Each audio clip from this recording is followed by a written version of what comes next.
Talvez você tenha feito constantemente estas perguntas. Onde posso encontrar refúgio num mundo cheio de conflitos? Ou, como e onde posso encontrar força para vencer nesse mundo que oferece tantas derrotas? Acompanhe agora com o pastor Edson Bruno mais um programa Encontro com a Palavra.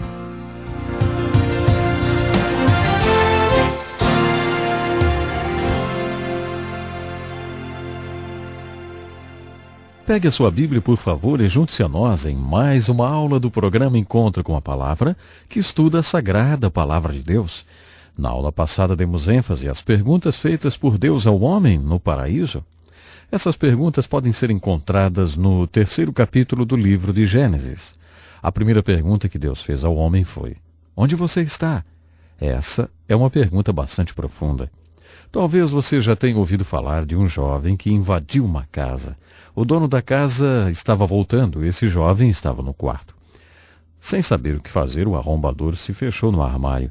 Quando o dono percebeu que sua casa havia sido arrombada, pensou em verificar o que foi roubado. Ele abriu o armário e deu de cara com o ladrão.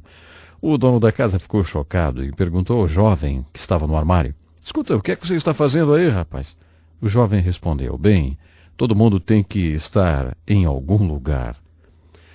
Essa história, além do humor, tem a nos ensinar uma verdade. Podemos ver que a verdade é que todo mundo tem que estar em algum lugar. Quando Deus iniciou o seu diálogo com o homem, perguntando ao homem: onde é que você está? Ele estava tentando mostrar ao homem que existia um lugar onde ele deveria estar. É por isso que Deus fez essa pergunta: onde você está? Todo mundo tem que estar em algum lugar. Todo mundo deve estar em algum lugar. Mas onde nós estamos e aonde devemos estar? Nunca esqueça desse princípio. Gênesis explica isso como era para que possamos aprender como é hoje. Isso representa a comunicação com Deus. Deus é sempre o iniciador da comunicação entre Deus e o homem. Você já escutou a voz de Deus lhe perguntando: onde você está? Hoje em dia chamamos isso de crise de identidade. Quantas vezes você ouviu já as pessoas dizerem: quer saber, eu não acredito que estou no lugar onde deveria estar. Acho que Deus me quer em um outro tipo de trabalho, ou Ele me quer em outro lugar. Essa pergunta nos leva para uma outra pergunta. A outra pergunta que Deus fez ao homem foi: quem te contou? Quando Deus perguntou: onde você está? A resposta do homem foi: eu ouvi a sua voz.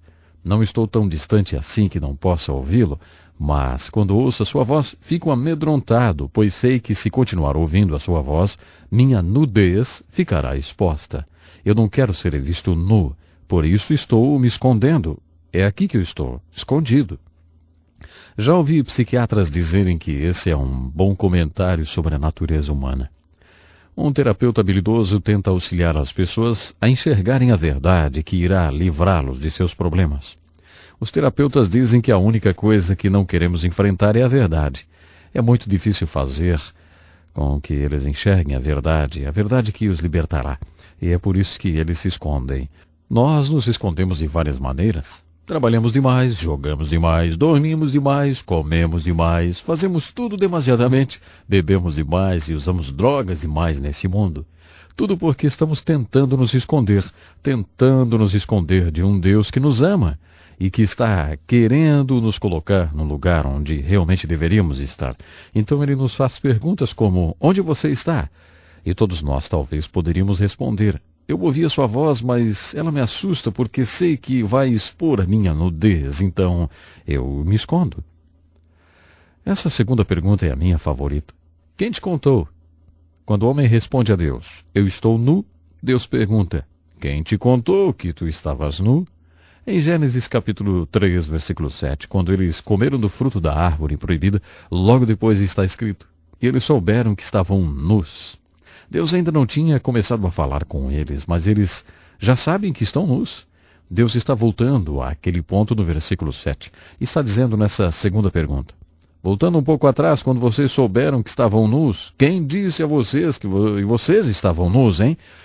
Eu não acredito que Deus queria dizer com essa segunda pergunta que nós ouvimos vozes.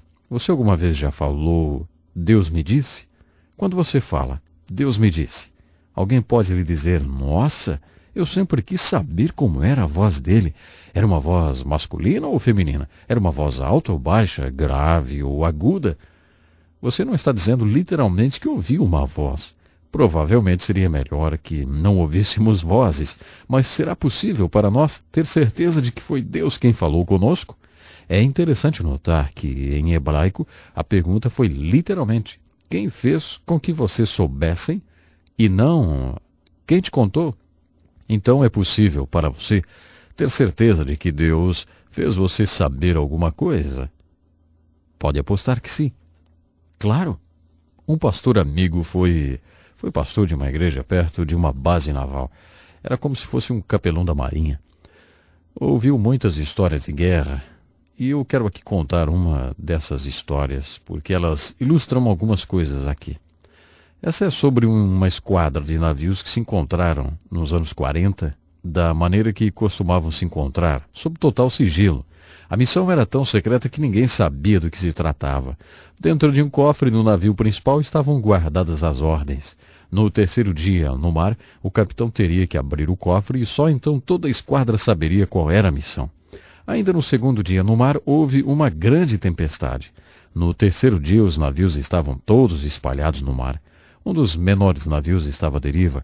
Eles não conseguiam ver nenhum outro navio. Depois de quase uma hora, eles avistaram um grande cruzador no horizonte. O pequeno barco fez um sinal para o cruzador: onde estamos? E o cruzador respondeu com o sinal: de onde vocês vieram? O navio retornou o sinal: é confidencial. Então o cruzador sinalizou de volta: onde vocês estão indo? O navio retornou o sinal: não sabemos. Depois de uma longa pausa, o cruzador transmitiu a seguinte mensagem: se vocês não sabem de onde vieram e não sabem para onde estão indo, não precisam saber onde estão. Um dos grandes problemas que estão sendo descritos em Gênesis é o problema da direção. Isso mesmo, da direção. Houve um tempo em que tínhamos absolutos morais, vamos dizer assim. Então, quando removemos esses absolutos morais, a ética corrente é o que chamamos de ética de situação. Tudo é relativo. Quando eu era criança, eu sempre tive absolutos. Talvez eu até tenha reagido contra eles, mas eles sempre estiveram lá. Como pastor e conselheiro de jovens, eu descobri que muitos deles não têm absolutos morais. E sem absolutos morais, eles não sabem de onde vieram, nem para onde estão indo, e certamente eles não sabiam onde estavam. A segunda pergunta, quem lhes contou, me lembra de outra história. Essa história é a respeito de navios britânicos em manobra de exercício. O navio comandante dessa esquadra sinalizava um retorno rápido pela direita, mas um grande cruzador perdeu a mensagem. O cruzador saiu da formação e manobrava com dificuldade para retornar à linha com os outros navios. Uma mensagem veio do navio comandante: quais são suas intenções? O comandante do grande cruzador que saiu da formação sinalizou de volta: minhas intenções são comprar uma fazenda. Ele sabia que não estava indo bem na marinha, portanto, ele iria sair da marinha e comprar uma fazenda. A aplicação dessa história, e todas as minhas histórias têm uma aplicação. Bom, mas a aplicação para essa história é: de acordo com as Escrituras, a Igreja de Jesus Cristo, o corpo de Cristo, o povo de Deus no Velho Testamento e a Igreja no Novo Testamento, são todos como uma grande esquadra de navios viajando pelo mundo. No centro dessa esquadra, há um navio no comando, o Cristo ressuscitado. Esse Jesus Cristo que o Velho Testamento nos disse que estava vindo e que o Novo Testamento nos diz que veio, esse Jesus está vivo no planeta Terra através de sua igreja. Ele foi ressuscitado dos mortos, ele vive como Cristo vivo, ele é como o navio comandante no centro de uma esquadra. Ele nos manda seus sinais a todo momento. As pessoas nessa esquadra que se destacam porque nunca perderam os sinais. Acredito que as pessoas que são notáveis no corpo de Cristo não são notáveis porque perderam os sinais, mas porque conseguiram captar e obedecer os sinais. Se você perder alguns sinais, você não tem como comprar uma fazenda ou abandonar a fé. Se você perder os sinais, o trabalho de Deus continuará perfeitamente sincronizado, mas você estará andando em círculos fora da formação. A moral da história é: Mantenha seus olhos no navio, comandante.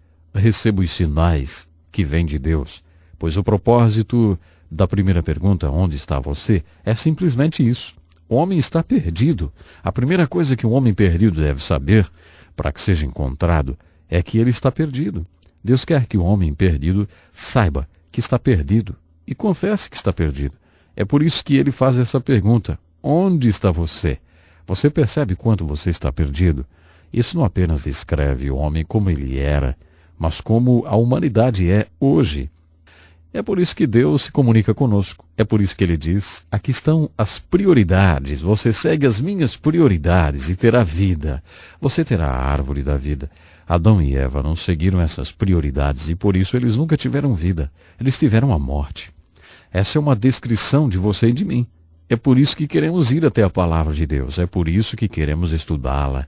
Não é porque queremos ser chamados de estudiosos da palavra de Deus, mas porque temos a oportunidade de conhecer a Deus, conhecer os planos de Deus para nossas vidas e realmente estarmos juntos no lugar onde Deus quer que estejamos.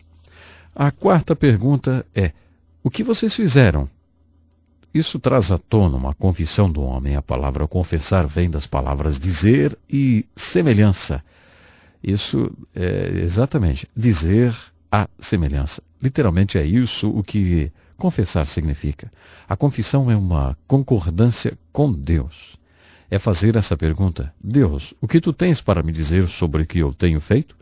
Quando você sabe o que Deus tem a dizer sobre o que você tem feito, então você diz a mesma coisa que Deus diz. Você concorda com Deus. Isso é confissão. Deus quer que confessemos e para nos fazer confessar, Ele nos fará essas perguntas frequentemente. Ei, o que você fez? Ele sabe o que você tem feito. Ele quer que você perceba o que você fez. E Ele quer que você conte para Ele. Em Gênesis capítulo 3 temos a comunicação entre Deus e o homem, porque Deus nos ama. Quando tomamos as decisões erradas, quando falhamos em atravessar positivamente nossas crises, quando decidimos tomar nosso próprio caminho, Deus não nos abandona. Ele vem a nós, amavelmente, Ele vem a nós com essas perguntas: onde você está? Quem te contou? Você comeu da árvore proibida? O que você fez? Essas são as perguntas de um Deus amável tentando nos guiar de volta ao lugar onde deveríamos estar. Se você sabe que não está onde Deus quer, e você sabe que não está ouvindo a voz de Deus, mas a voz do mundo, entre em contato conosco. Temos um livreto que queremos lhe dar gratuitamente, que lhe mostrará como começar a ter um relacionamento com esse Deus que nos ama. Olha, eu aguardo o seu contato e o nosso tempo hoje já acabou. Até o próximo programa. Que lição importantíssima. Obrigado, pastor Edson Bruno. Prezado ouvinte, coloque em prática o que você ouviu aqui. Sem dúvida, sua vida será grandemente abençoada. Este é um estudo escrito pelo Dr. Dick Woodward, na voz do pastor Edson Bruno. Escreva-nos e solicite o material. Nosso endereço é Encontro com a Palavra, Caixa Postal 2011, CEP 89201-970, Joinville, Santa Catarina. Até o nosso próximo encontro com a Palavra.